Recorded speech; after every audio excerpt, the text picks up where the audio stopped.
Good evening again, everyone, and welcome back to this week's edition of DMs with PM. I am your host, Aruna Neptune, and of course, it is an absolute pleasure to have you back for another edition. We have some good and bad news, kinda. I'll tell you what it is in a bit, but first, let me welcome our partner stations, Power FM, Star FM, We FM, GBN, Fusion FM, and Vibes FM. Not forgetting our viewers on YouTube and, of course, Facebook. Thank you so much for joining us for another edition of DMs with PM. This is your opportunity now to share the live and let other folks be part of this conversation where we speak directly with our Prime Minister, the Honorable Dickon Mitchell. Good evening and welcome back to the show. Thank you. Good evening to the viewers and the listeners. It's a pleasure to be back. It's the middle of a short work week, so I only want good news. We have also another good news. We're back, but the bad news kinda is this is the final episode for the season. So we have to take a break and have to recharge. The Prime Minister needs to recharge. The technical team needs to recharge. So this is the final episode for this season 3. All right, so that's the bad news. The good news, we are back. Nonetheless, it's always good to have you in our company. And of course, there's so much happening that we need to catch up on. And as we get into it, I think the talk everywhere now is Project Polaris. Might I say, I usually see you smiling, but on Friday, for some reason, your smile was wider. You just seemed so, I can't explain what that feeling was, but maybe you can. How did you feel being in that spot on Friday? Well, I think for me, first I was very happy with the crowd and the turnout and the energy when I walked into the venue. It was nothing short of electrifying. So I think that's the first thing. So I think there's a clear ownership of the project by the population, clear support for it, clear enthusiasm. And second, it's been long in the making. It's a project that it wasn't conceived by this administration. It was conceived, I think, many moons ago. And certainly the last NDC administration began to make enormous progress in getting to the point where they almost could have acquired the land. And really and truly, in our view, even when they lost power, there was no valid reasons for not proceeding with the project. So we feel it's 10 years late, but it's 10 years late but not too late. And so I was just happy that we were able to make this milestone. And it's also to boost the confidence of the population in ourselves. This is not just about the government, this is about the country. And because for it to work while we're building the infrastructure, it will require the entire health sector to make it successful. It requires the entire population to support it, and it requires us, as I've said, to make sure that we become a much more healthy nation. So I'm happy that we were able to get this sort of first step on the way, but there's a lot of work. The work has actually now begun. I'm excited by the work, and I look forward to us really in 36 months or so being there for a ribbon cutting when the hospital itself is constructed and we can begin the second stage of the process. Okay. So we had the sod turning with the golden shovel. So what is the next step right now for Project Polaris? Right. So there's not step but multiple steps. We will continue on the financing course to secure more financing to ensure that as the project gets into higher gear, we have the funds necessary to do so. So that stream of work will be continuing. We will continue a lot of the earthworks that are required to prepare the site. Preliminary indications from the project designers, architects indicates that the site is going to have to be lifted. I'm told 3 meters, if I'm correct. So that means there's going to be obviously significant earthworks that needs to be done. Geological testing and so on will continue because that will inform the final designs of the, foundation in particular. And as you're aware, there is a river running through the site, and we want to make sure that we can use the river as a feature, but at the same time we have to make sure that the site is flood-proof. So those elements, the work will continue there. In terms of the clinical work, in terms of what actual services will be offered, the work will continue there as well because we have to continue researching, make sure that first and foremost the hospital can serve the needs of Grenadians. And that means knowing what are the common medical challenges that we face in Grenada. The third aspect of it is the HR, because I'm told roughly when the hospital is fully open and fully functional, we may need as much as 15 to 1,700 persons working there. We currently have about 1,000 persons, I think, working at the hospital, so it will mean a significant increase in numbers. So that HR plan, the work begins now, because we have to obviously train, we have to recruit, we have to retrain workers. As you're aware, with Mount Sinai, we are currently doing a quality improvement project at the current hospital. That is actually designed to make sure that when the staff at the current hospital move in to the new hospital, that the right culture, the right practice, process, procedures are already taking place. So it becomes a lot easier to operate the new hospital at a much higher standard. So that is also taking place. We also have to change the legal framework within which the hospital is run. Currently, it's through the public service via the Ministry of Health. That process doesn't suit a modern hospital, which oftentimes needs to recruit people a lot faster than you can recruit in the public sector. We also have to be able to pay people a lot better. And unfortunately, in the public sector, everyone is on particular scales, regardless of your particular skill set. And we have to be able to address that. So the transition from a public government department to a statutory body is one of the immediate things we are working on in 2026. We certainly hope that by the time we enter into 2027, that process will be well on its way. The other piece is the national health insurance, because we have to be able to pay for healthcare. We can't just simply rely on taxpayers' money.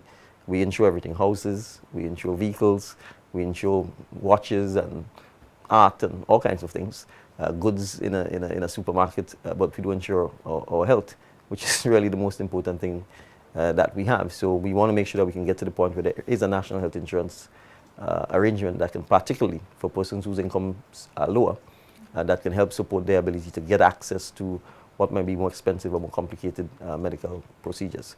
But I would say, crucially, outside of Project Polaris, but key to the success of Project Polaris, is strengthening our primary healthcare system.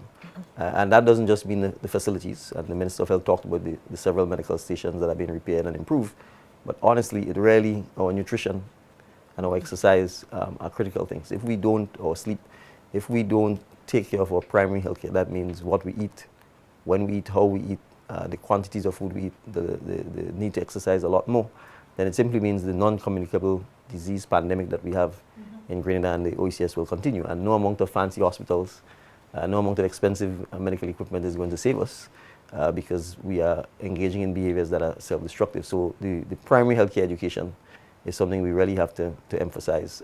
And if that happens, then it makes the secondary general hospital a lot more successful, because it means a lot less people will need expensive medical care. Because there are so many people who seem to be of the opinion that while the work is ongoing towards this new hospital, that healthcare stops. No, quite to the contrary. We've done. I mean, I just give an example. Last Friday we signed a memorandum of understanding with Restoring Vision. That memorandum of understanding allows us to get, within a month or so, 50,000 pairs of reading glasses for citizens of Grenada. That's almost half the population. So almost anyone who suffers from lack of near vision will have an opportunity to be tested and to have that corrected, so that they can get the pair of glasses. That's a perfect example of primary healthcare, and a perfect example of a Grenadian in the diaspora working with us to ensure that we can deliver better primary healthcare. This has nothing to do with a new hospital or anything like that, but I can tell you, by improving people's nearsightedness, you make them more productive. You make it safer for them, because many people fall long steps and so on because they miss the treader. It means you give them a greater sense of confidence. I see people in the supermarket or in a restaurant not able to read the bill because they suffer from nearsightedness, but sometimes they don't even realize that's the issue. So a simple example of something like this is a perfect example. We continue to partner with many of the Grenadians in the diaspora in the medical field who continue to provide support for primary health care and dental care, for example. So SMILES, which is a program that comes out of Canada, will be coming to St. Andrew Northeast soon. They provide free dental care to the citizens of Grenada. Every year they come on a mission. They spend as much as 2 weeks, and they see sometimes 500 to 600 people from as early as 6, 7 in the morning till 6, 7 in the evening. So we are continuing to focus on strengthening primary healthcare through partnerships. But outside of that, the Minister of Health gave examples. Each parish now has a dental chair, which means you can have a dentist available to provide oral care to the citizens of Grenada. When we got into office, this didn't happen. We now have the mammogram equipment at the hospital that can allow for screening of breast cancer. You're probably aware that cancer is one of the leading causes of death, yes, in Grenada and in the Caribbean. So the fact is, the hospital itself will take 36 months to build. During that period, all of the work that we are continuing in healthcare will continue. So, I think people have to appreciate that we have a supply issue, which is we don't have enough medical practitioners. And once you don't have enough medical practitioners, enough nurses, etc., it means you will always be challenged to provide the quality of care that you need. So we have to focus on ramping up the supply side by more training, more education, more scholarships. We got 30 scholarships from St. George's University for Grenadian students to go study medicine. 3-0 in January. Prior to that, you were getting 3 and 4, right? That's probably about 1,000% increase. So we have to understand that we have been doing an enormous amount of work to address what was and still is a very challenging situation. The doctors and the nurses that we've, I hope, been able to incentivize to stay a little longer in Grenada rather than leave. We've been paying them an extra $1,000 every month since the administration got into office. Nurses, an extra $500 every month. It's easy to forget those things.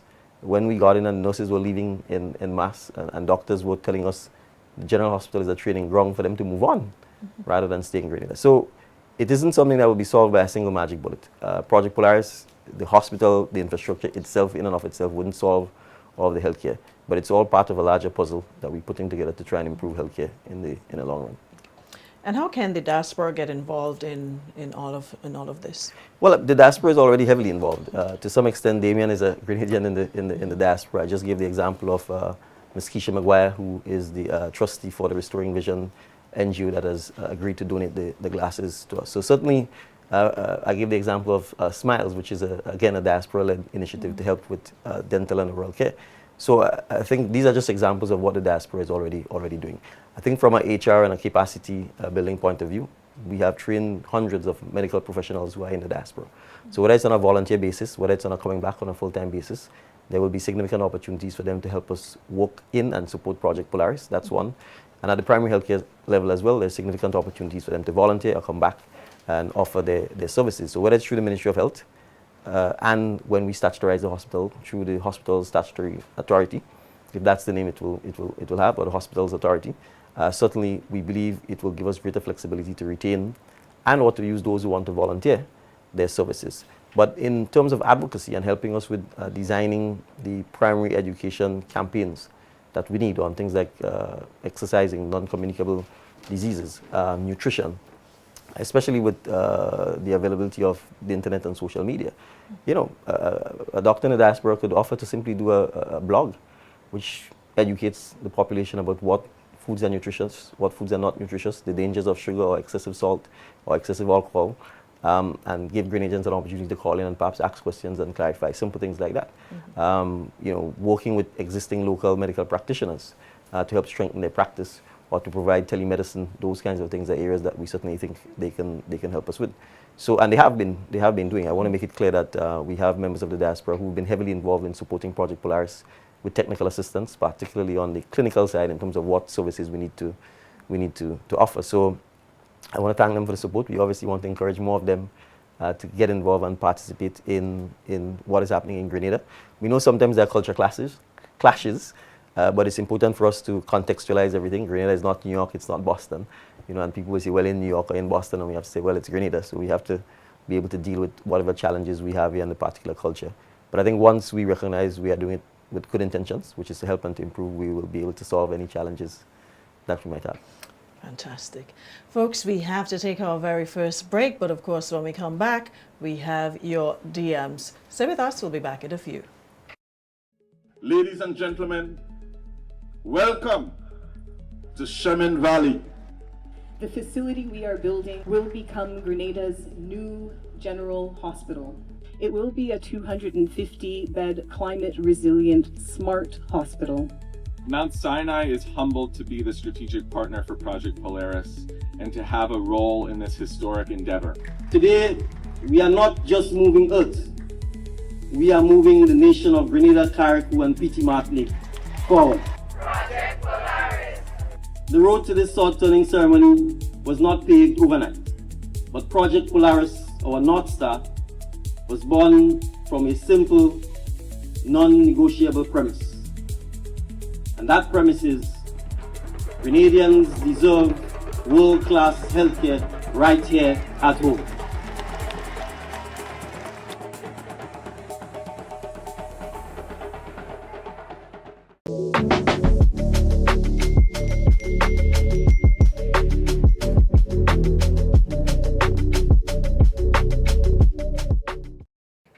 Welcome back to DMs with PM, and of course to our viewers on YouTube and Facebook, or listeners via radio. Thank you so much for tuning in, and for those of you just joining us, you've missed quite a bit, but you can definitely catch up in this segment. It's about time for your DMs. Valon Foray says, it's been almost 5 years now since SGU and its former employees have this ongoing issue. The union TAU, which has failed us in representation. Is there any way that the government can intervene and bring closure? Because we're hearing talks that the union rep has advised SGU to not compensate.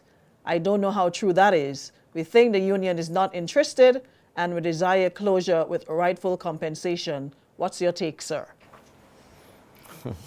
Right off All right, Mr. Farry, thank you for the question. My take is that the government can only intervene if the matter is brought to the attention of the Labour Commissioner, and then thereafter the grievance procedure can take place. So I'm not clear on whether the matter is before the Labour Commissioner or the Minister of Labour or any arbitration tribunal if the parties agreed to it. If I suspect I know the issue he's talking about. If that's the issue, it goes all the way back probably to 2020 or 2021. And therefore, I can't speak to the union's performance or non-performance.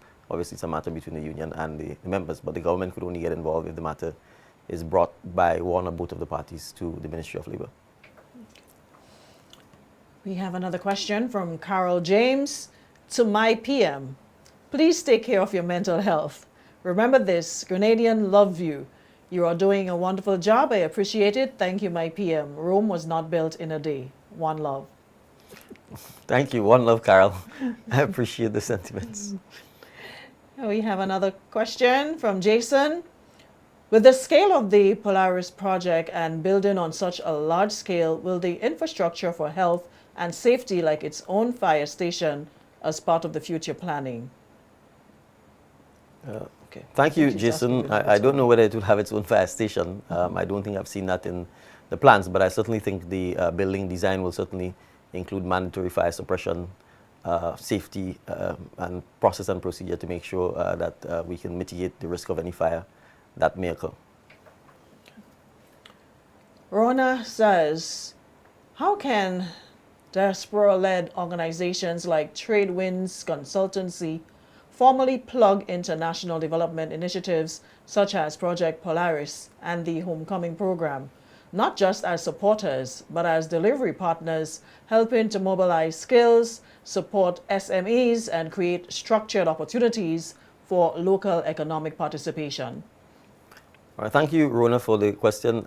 The Homecoming event has a secretariat, and there's also a website, so you can contact the secretariat to have further discussions as to how your organization can play a structured and meaningful role in the Homecoming. I know there are a number of activities and events planned, including an investment forum with the diaspora. So I think that would be a significant opportunity to plug in and, as you said, have structured engagement so that we can help with this. In relation to Project Polaris, again, there's also a secretariat and an office. There's a website. You can contact them. One of the things they are working on is creating a database of all persons in the diaspora who are expressing interest and who may be able to help. Of course, the first part of the project is naturally construction. So in that sense, while there will be a main contractor, I'm sure there will be significant subcontracting work that will come. So depending again on what members of the diaspora are interested in, from everything from MEP to I think just basic construction, there may be opportunities for subcontracting and for persons to get employment within that area. So I would say contact the Project Polaris team, and you can continue to ensure that you follow up and have the dialogue depending on the particular skill set you have at the appropriate time. There might be opportunities for work or for employment or even for investment.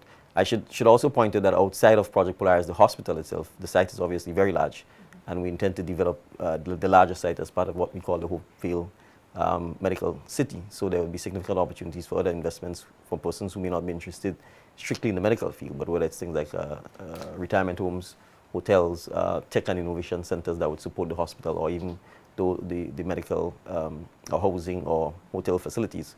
So that is part of what I call Plan B that we are working on now, so that we can create the right incentives, the right tax structure, so that persons can get the opportunity to invest and be anchor investors or tenants in the Hopeville City. So I would say in the next couple of months, we would probably share a lot more of that with the public. So it's something that the public can look forward to. Gualbert Christopher, when is the Kawana Bay Hotel project expected to resume? Thank you, Gualbert. We are working assiduously with the intended developer. That's Mr. Naguib Sawari from the Silver Sands project. We are keeping our fingers crossed that construction work can commence in the last quarter of 2026. We are in the middle of finalizing, or he's in the middle of finalizing some of his financing arrangements, including with, I think, the local bank as well. I'm hoping that by the end of April we can have this done and dusted, and then we'll be in a position to have a joint announcement from both the developer and the government. As I said, I've asked that they seek to commence the work by the last quarter of 2026, and we're optimistic that that can happen. They are finishing up work currently on the expansion that they did to Silver Sands. So hopefully once that is under the belt, it gives them more bandwidth to take on the Kawana Bay project. Yvette James, following Hurricane Beryl, it was indicated that planning fees for reconstruction submissions in Carriacou would be waived. However, this does not appear to have been implemented. Could you provide clarification on this matter? Hi, Yvette. I'm not able to provide immediate clarification on it, but I can certainly inquire from the Planning and Development Authority what the state, if any, is, and then we'll be able to provide a response. Coincidentally, I met with the board of the Planning Authority yesterday, but obviously I would not have known that this was an issue because I've not heard it raised before. Okay. Krista says, about the St. John's newly constructed healthcare facility, is it operational? From time to time, I've heard concerns about bed shortages at the General Hospital. Could the St. John's facility help ease the pressure, especially for folks nearby? I feel like the building is just standing there and nothing is going on. We should consider equipping it with the resources to assist in healthcare. Okay. Thank you, Krista, and I can get the team from the Ministry of Health to perhaps provide a more detailed response. But I think the intent, yes, is in fact to ensure that it serves as a regional center, and so that it could actually, in the long run, operate on a 24-hour basis so that you can ease the pressure of people having to come to the General Hospital. In terms of the specifics as to exactly what services are being provided, the time when it's being provided, I would have to get the Minister for Health and his team to be able to provide that level of detail. Economic development. Many of the foreign companies operating in Grenada bring in most of the equipment, even though Grenada has many trucks and heavy-duty machines available locally. This leaves local truck owners and operators without work. If foreign companies were required to use less of their own equipment and make some use of what is available locally, it would help support local businesses and keep more money in the country. Please take this into consideration to create more opportunities for Grenadians. Yeah. Well, I agree with the sentiment that we certainly want as many Grenadians as possible to get the opportunities to provide the work. But I don't have the empirical data to dispute or to agree with what is being said. I certainly know from the Ministry of Infrastructure perspective, certainly for the first 3 years, we've tried as much as possible to almost give all of our contracts to Grenadian-based firms. It has not been easy because in many instances we've suffered terribly from slow work rate, sometimes less than ideal quality of work. This administration, it's only frankly this year that we've started giving work to non-Grenadian companies simply because the amount of work that is required to be done and the pace and scale at which we require to done, a lot of the companies here simply don't have the capacity to do so. One of the things I've tried to encourage a lot of the local companies to do is to work a lot more on joint ventures and partnerships. But many of them, for some reason, seem to not trust each other, and in many instances do not come together to even bid for government projects. We, for instance, the Willis Road, after this project sort of collapsed under the Farm Roads project that was granted by the previous administration to Hanover, we tried our best and actually brought 3 local companies together. We actually brought them together and assisted them with trying to get the work done. Unfortunately, one of the principals of the local company died. And the challenge we then face is the project would have been significantly delayed. So we were forced to then have the contract started by a St. Lucian company, which is obviously part and parcel of the OECS. But that's just one example. The Cliff Road project has been done by a Grenadian contracted firm. I've been at pains about the slow rate of progress. The True Blue Road that was also done by a Grenadian contractor. You can see there are issues with the quality of the asphalt that was done. Most of the major infrastructure work, as I said, prior to this year, were all awarded by the government to local contractors, whether it's Closure or Telescope or those areas. If you take Penwater to Windsor Forest, where the work is ongoing, all of the drains, all of the culverts have been awarded to small contractors, and in many instances we've had to support them. A lot of the housing, all of the housing projects that have been done, we've tried to support through local contractors. In many instances, they have major issues, cash flow issues, there are difficulties in their ability to estimate management of the workers. I mean, there are significant challenges in the construction industry. It's completely unregulated. I know the person is talking about vehicles, but even within the context of vehicles, it's not just trucks, it's heavy equipment, it's the maintenance of the heavy equipment, it's getting the operators. So oftentimes we have significant challenges. Many of the contractors sometimes take on more than they can bite off, and it poses significant challenges to us. So yes, we support more Grenadians get in business, but what we find is, and these are some of the things we have to work on in Grenada, there is no, I only discovered I think a month ago that there's a truckers association. When I was in Shantimel speaking to one of the young men up there, I've never heard of the truckers association before, and I said to him, well, I'd be happy to meet them. So we need to get our people organized and be able to represent the interests of the particular sector. So thank you for the question, but if there's a truckers association, if there's a heavy equipment association, then we can speak with them and organize ourselves in a manner that allows us to have the right policies and incentives to treat with them. But I'm sure last week on the show, we had a young lady talking about what the trucks and so on do, and those kinds of things. They behave in a manner that's oftentimes reckless, unregulated.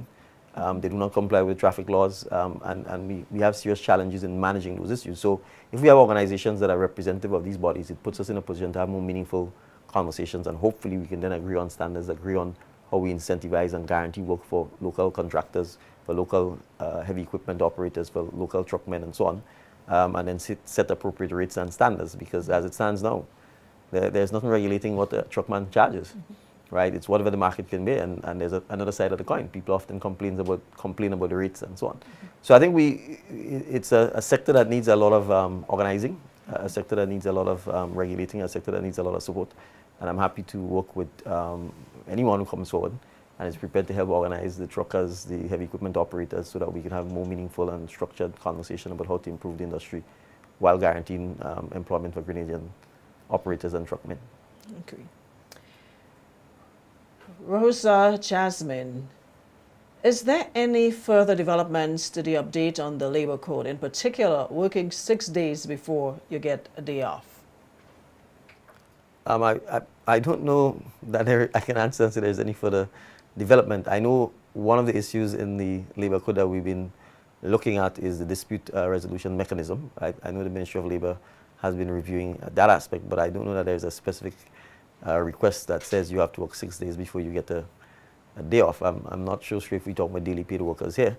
Most people have 2 or 3 weeks or 4 weeks or 5 weeks holiday, and the holidays are usually agreed between the employer and the employee. So I don't know what is meant by a day off, because in Grenada, most workers work Monday to Friday. Saturday is either half day or no work. Sunday, oftentimes, it's no work. Shift workers are the only ones who generally work a 5-day with 2-day off or a day and a half off. So I'm not so sure what the particular issue or sector might be. And we have another question from Elizabeth Abigail Sampson.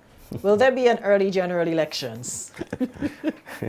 Putting you on the spot. Thank you for the question. I was elected by the people to serve a 5-year term, so we intend to serve 5 years. Say no more. We have to take a break, but when we come back, we definitely have to go to the streets with Norris. So, quick break and we'll come right back.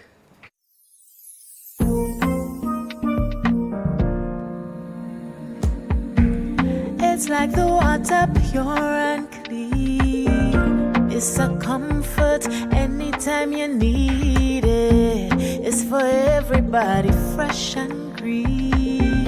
You can count on us, there's nothing like it. It's homegrown, it's island pure, it's homegrown, pure.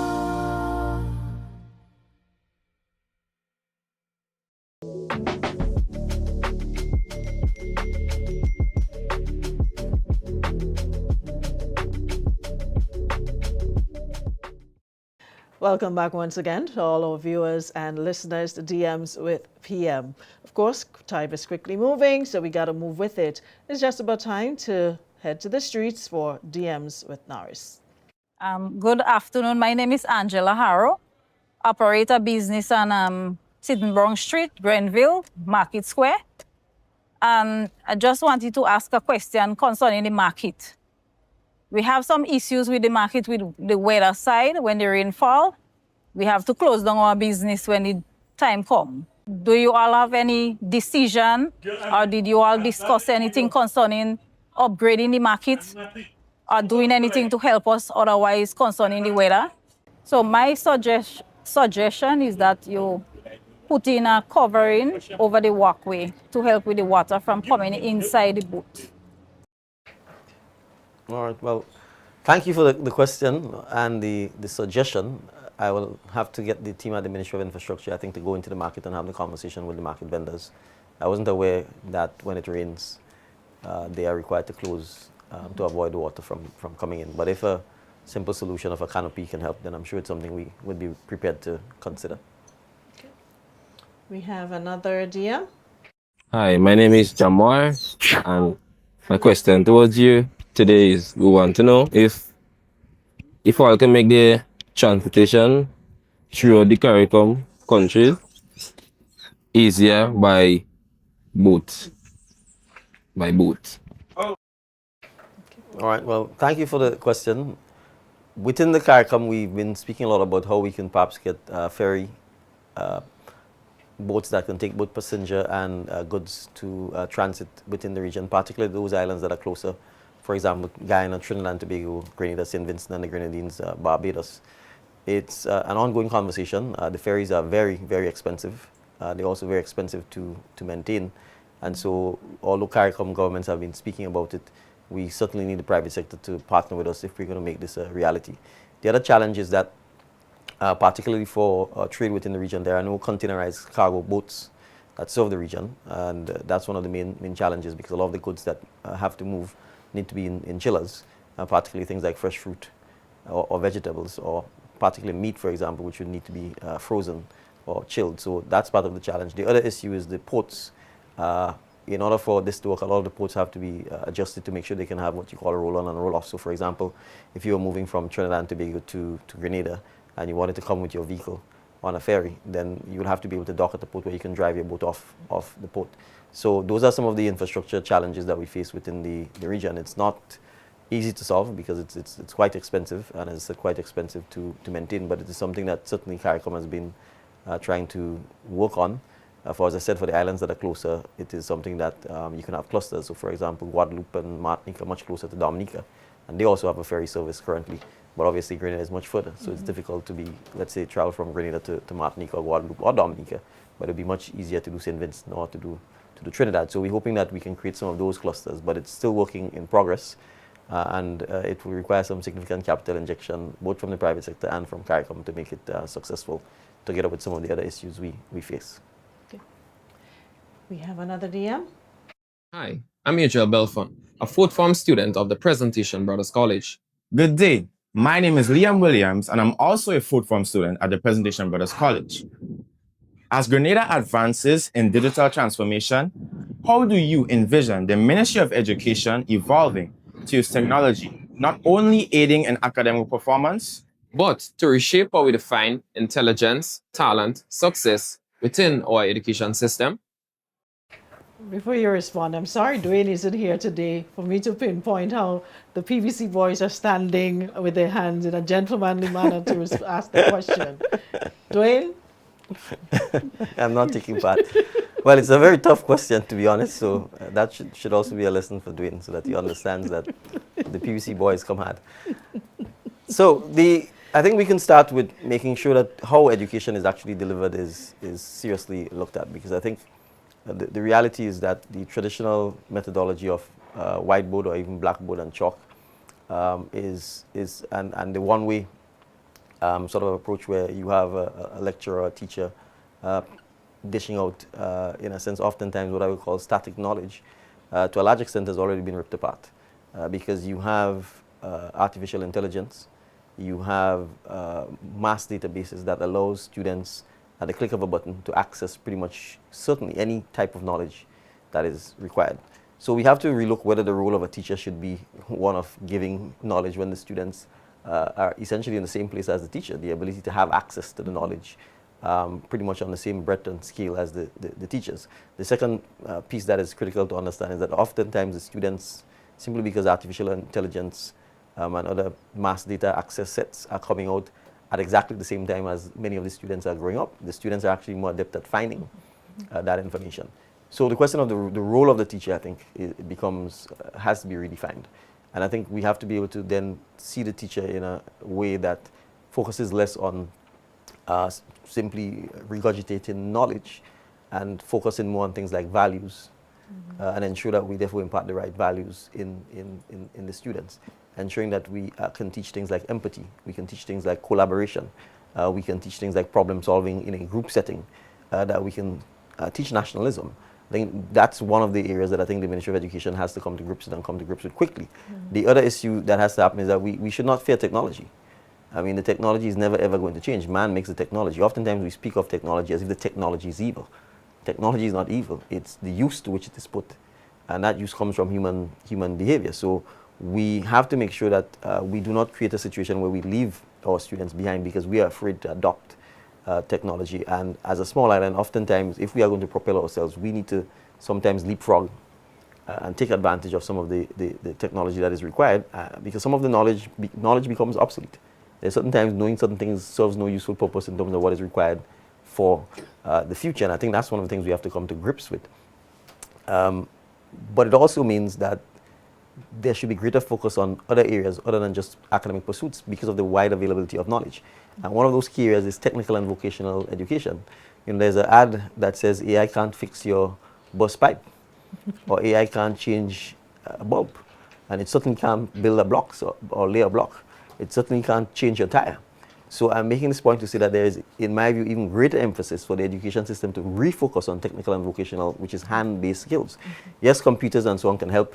Yes, robots and so on can help, but ultimately, there's only so much those things can do. And even when the robots don't work, somebody needs to fix the robots. Right? So it's important, I think, for us to recognize that the revolution, so to speak, that is already taking place in education is happening. And there's no point in us saying things like students can't come to school with phones, they can't come to school with tablets, and those sort of things, because all you're doing is suppressing what is already out of the box. So I think that is a critical thing. And when he talks about how you view intelligence, right? Because we may not want to accept it, but we have traditionally sought to dumb down technical and vocational skills-based education in favor of academic education. So the question of who's intelligent and who's not intelligent is something that needs to be relooked and reshaped, and we need to attach the right value to it. But it is something that's going to take some time. We can't take too much time, because if we take too much time, the problem is we will be left behind. And I think the last piece is that we have to make sure our students understand that the job of education is to ensure that they can solve the problems of the society they live in. And when you become an adult, that is essentially what it is you are being asked to do. Not to think about whether you're going to work for somebody, but whether, even if you're working for someone, you are helping to solve the challenges or the issues you have in the society, to find solutions to the problems. Those solutions may make you wealthy, or they may give you gratification, or you may be able to help persons, and the persons may be happy that you're able to help them. But if we don't take that sort of problem-solving approach to the education system, then it's almost like you're just babysitting people for no reason, and then they come out and then they can't function in the real world, and then you have a lot of societal problems. So I think the technology revolution is giving us an opportunity to reshape education in a manner that we probably would not have had before the technology education. But it requires the leadership at the Ministry of Education. It requires my government, social partners, particularly the churches, the principals, the teachers, the unions, to understand that. We all have to come up to speed. We have our final DM from the street. My name is Ronald Scott from Marley, St. Patrick's. I want to know why all police officers in Grenada are not dressed in long pants. Because the female officers in those little tights, they can't help anybody if they're sick or fall or anything, because they can't stoop down in that little piece of thing. So I would like to see them all dressed, look decent for the whole world to see. That's my concern. That's one of my concerns. Well, I don't know that I agree that female police officers are not dressed decent. I think, so that's the first thing. Second, it's not mandated that they have to wear skirts. They wear trousers as well. But I think it's important to say that I think certainly I've never heard of police officers complain that they don't feel that they're able to carry out their duties based on the types of uniform that they have. But for what it's worth, I can certainly raise the issue with the management of the RGPF. But I think largely, obviously, depending on the type of operation that is taking place, the attire may change. I'd certainly expect if they were doing, let's suppose you were conducting some sort of narcotics raid or something like that, and obviously they'd probably be dressed in fatigues and so on. But if you're doing a routine patrol, traffic, ceremonial roles and so on, then obviously the standard uniform of the RGPF would apply. So I'm not so sure that the skirts, which is what I sense the complaint is about, I'm not so sure if that prevents the officers from carrying on their duties. And that was our final DM from the street. Of course, we have to take another quick break, but when we come back, we'll be taking your calls live. Stay tuned. My name is Liselle Walcott. I am a staff nurse at the General Hospital for the past 16 years. At the Infection Control Department, we do surveillance for communicable diseases or hospital-acquired infections. We do outbreak investigations. So any issues we have, we would investigate it, find out the cause, and we would do recommendations and interventions to all relevant departments. Thus far, with Mount Sinai, we are looking at ways of improving hand hygiene. Hand hygiene has been proven to be one of the most important practice you could do to break the chain of infection. Working along with Mount Sinai, I foresee that it would be a very good thing for us. They are looking into the products that we use, the practices that we do. Going forward, we'll be able to achieve a very high level of compliance and safety across the board for everyone.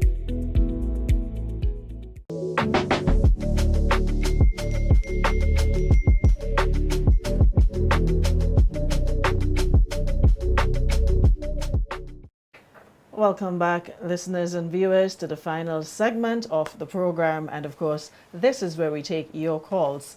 And the number 423-3104 is the one to call. All we ask is that you please try to make your questions as brief as possible so we can accommodate as many calls as we can. All right, so 423-3104. I believe we have our first caller online already. Caller, good evening and welcome to the program. Go right ahead. Hello, good evening. Good evening. Good evening. I just want to direct this question to the Prime Minister. Most recently, we've been talking about gender-based violence. Does gender-based violence go across the board, or it refers to women only? Because there are a lot of young men who are being abused verbally and physically by women.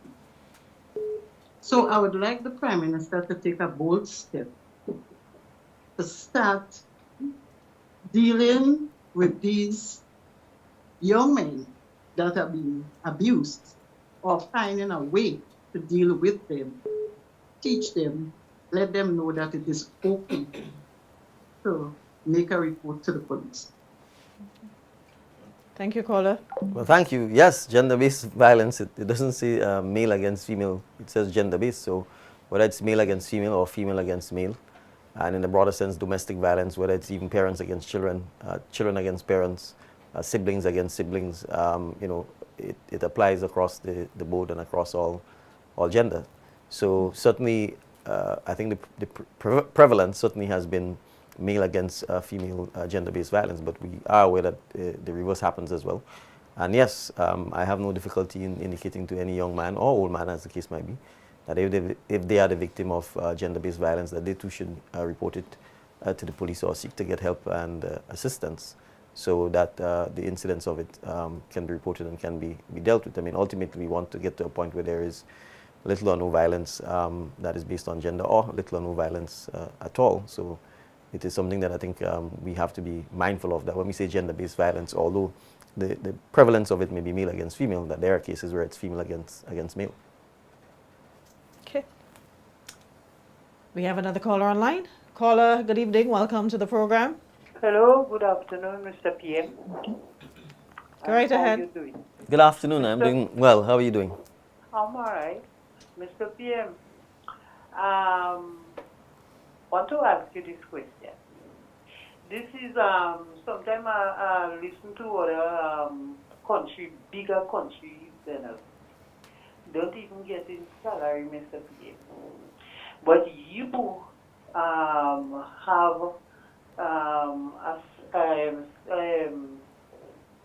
paying these workers for twice for the month, and I appreciate you because when somebody gets this salary, is that they work and then get paid is very difficult to them. But I don't know how you're making it, but I wish and pray that God will continue with your wisdom and continue to see how you could help the people of this country, especially salary. And the last thing, Mr. PM, I want to ask you, most time and DM with the PM, people will call you on the program and ask to talk to you, but I never hear anyone come back and say, well, you bramble them, then accept the calling. But you find you have some ministers, I don't know if they're afraid of the the elderly people, that when they send a message to them, they answer the question, they then give the message. So I don't know, I would like you to give them this kind of prop so that they could able to talk to the elderly people and listen to the call, even though you don't get it the same time. But when they call you, you could listen them and give them a feedback, make them feel much happy. Thank you. Thank you so much, caller. Well, thank you, caller. Certainly for the last recommendation or suggestion, I will certainly take it to my colleagues as much as possible. We do get a lot of calls. Sometimes it may not be possible to simply respond or reply to every single one, but we certainly try our best. I'll certainly try and ensure that we help them. On the show, we try as much as possible to respond or treat with as much as we can, and when it's within our control, the concerns or problems that people may raise. So sometimes we have to follow up multiple times or get others to do the jobs that they're required to do, but we're happy to try and help as much as we can. We have another caller. Caller, good evening. Welcome to the program. Go right ahead. Hello? Yes, good evening. You're live. Go right ahead. Oh, thank you. Thanks for taking my call. You're I'm welcome. calling from Toronto.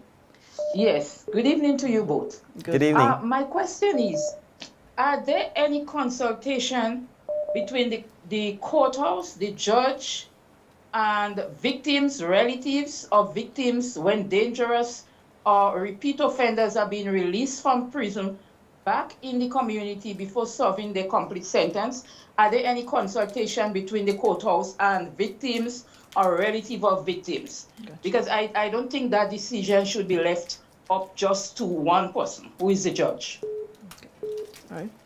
All right, well, I'm going to answer the question to the best of my knowledge. The role of the judge ends after the judge has passed sentence on the person who's been found guilty of the crime. That person is then transferred to the prison system to do their time. The prison officials, their job is in fact to obviously house and keep the person in the prison system until the person serves the time. I am not aware that at this point in time that there is any protocol in place or any requirement in place on the prison system to notify the public or the victims or anyone else of the release of a prisoner once the prisoner has done his time. So there may be a need for us to relook protocols which will then require changes in the law in circumstances where someone who has served their time is being released back into the public, as to whether there will be a need for notification and who the notification should go to, and whether there could be any further restrictions on the person who served their time, because we also have to balance that against the fact that if someone has done their time, then they're now a free individual and will have the right to obviously live back in the society. But it is not a matter for the judge once the judge has done passed the sentence, it then becomes a matter of the prison officials who then house the prisoner. And then once the prisoner has finished their time, then the prisoner is released or freed. Caller, good evening. Welcome to the program. Hi, good evening. And my question is to the PM. Sir, I don't know what guidance you can give for someone who has been living in Grenada since at the age of 6, now 40 and trying to get citizenship, and it is so hard to do. Not sure if you can give me some guidance offline, and so that the process can be easier. Right. Well, the process is the same. You have to apply through the Ministry of National Security and in particular the Home Affairs Department to apply for the citizenship. But there are documentation that is required. I'm not so sure if that's the issue. If the person was not born in Grenada, we need to get the person's birth certificate. I'm aware of certain countries where persons indicate it's difficult for them to get the birth certificate. But in the absence of a birth certificate, there is literally no document that authenticates, for want of a better word, your birth and where you're born. And that is essentially the primary instrument that establishes someone's citizenship. So if you're not born in Grenada, you have to be able to get your birth certificate from the country in which you're born. Absent that, it becomes very difficult to process a citizenship application, even for Grenada, because there is no record of your birth. Essentially, that's the challenge we face. And it is not just about Grenadian citizenship, because if you end up with a travel document, for example, if you end up with a Grenadian passport, the Grenadian passport is a travel document. It is an indication of your citizenship, but it's not conclusive.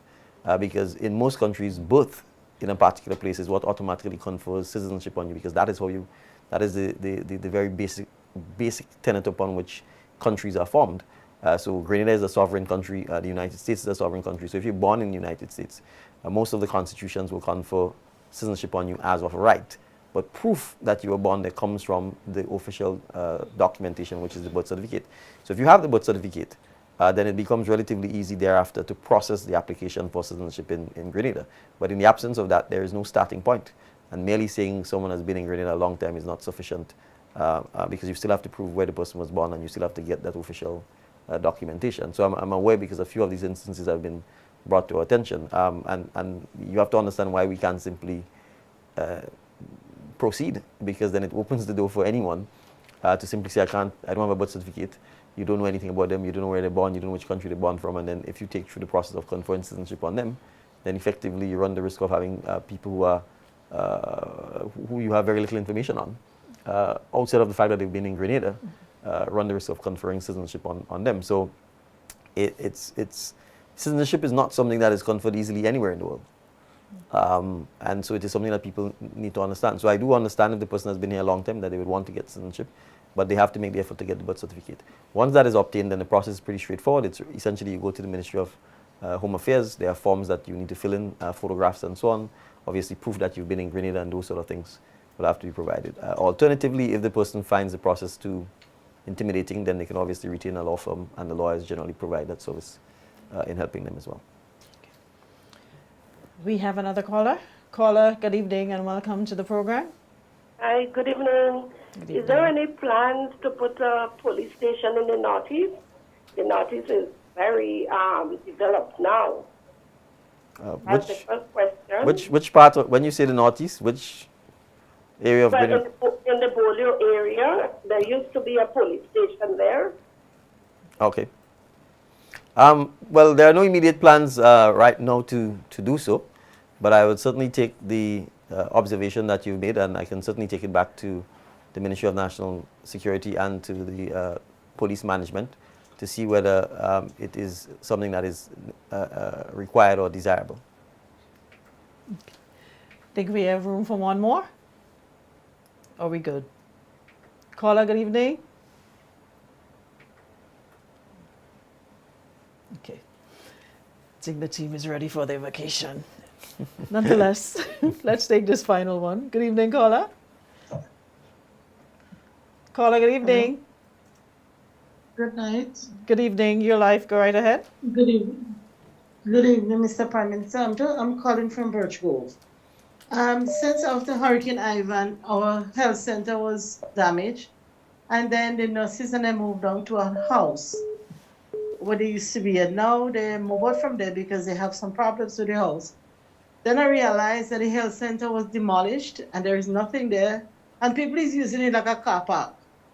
So I just want to know if you have anything in plan, if you have any plans for starting to do the health center for us in Birch Grove again and the police station. Thank you. Thank you for the question. Yes, MP Lennox Andrews has been advocating tirelessly to ensure that the medical station in Birch Grove is rebuilt. We have given specific instructions on this issue. The Ministry of Infrastructure is working on the designs.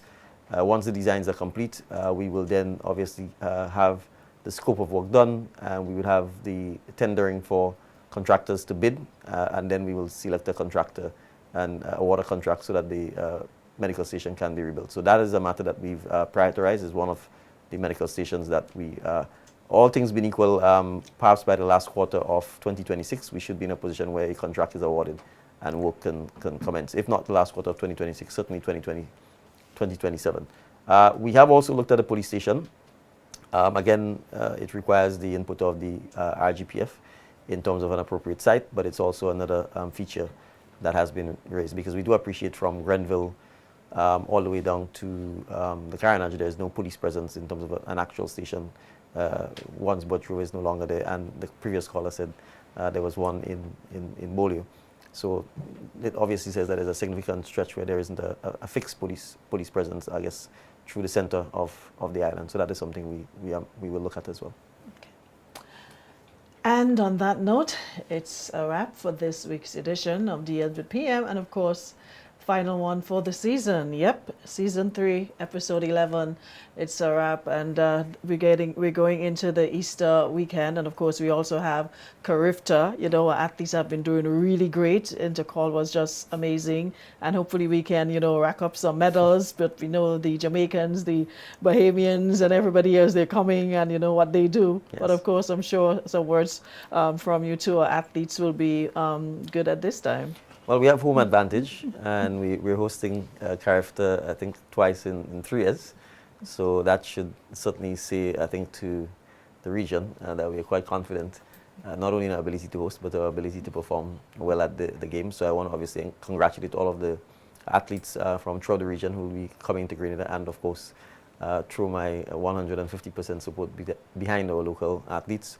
I want to encourage the public to come out and support our young men and women who are taking part in the meet. I think it gives a wonderful example of what the Caribbean is about, despite the challenges we may sometimes have at a diplomatic or political level. Ultimately, when it comes to our people, we're one. We compete in friendly rivalry, and we bring out the best in each other. So let's have a clean, fun, enjoyable Easter weekend. Fly the kites. Stay away from the power lines, please. This is not something that we should take for granted. There are enough areas that doesn't have power lines where we can fly the kites and have good, wholesome, safe fun. So enjoyable Easter to everyone, a holy Easter weekend to all. And I want to thank the team who really are the ones who make DMs with PM happen behind the scene, production team, all of the hosts, Norris and the crew. Thank you very much to, of course, the listeners and the sponsors who make the show a reality. Thank you. And I look forward to, with God's agreement, coming back after the break. And I have to shout out the swim team of the Carifta, because they did really, really great last Carifta. The swim team really helped us rack up those medals as well. So shout out to it. Despite, you know, all the challenges they might have, they really perform well. So big up to the swim team. And final call for Grenadians to support the vision for Project Polaris. No, well, absolutely. I think the vision comes from Grenadians. I mean, in all our census data, polling data, conversations in the street, healthcare tops the agenda. And so if we are not responsive to the needs of the people, then we are not representing them. So really, it is simply doing the people's bidding. There will be, as I said, naysayers. That's not unusual, but I'm sure when the hospital is built and completed, they will get an opportunity to be served at the hospital, so they don't have to leave Grenada to get service outside of Grenada as they currently do. So we believe in ourselves, we believe in our people, and we look forward to encouraging all Grenadians to support Project Polaris, all Grenadians to support a healthy lifestyle, and to make Grenada, as we said, the premier healthy nation within the OECS. Yeah, and someone suggested that you need to give lessons in throwing shade neatly. Well, they took down all the shade in Calvini, so I was just trying to put back some trees. So you've mastered the art of throwing shade so neatly. Anyways, folks, that's all the time we have. And of course, like I said, this is the final edition for this season. Looking forward to having you back. But before I go, I must big up the technical team. Usually we'll just say big up technical team, but I want to say thanks to Shem Joseph, Amanda John, Dwayne Thomas, Blondell George, Shireen, Mark, Betty, and Lazarus. And of course, our producer, Neela Etienne, thank you so very much. And to you, the viewers and listeners who make DM with PM possible every Tuesday, thank you so very much for accommodating us into your homes and lives. And we look forward to having you back for another season. Until then, have a great Easter. And of course, be safe, everyone.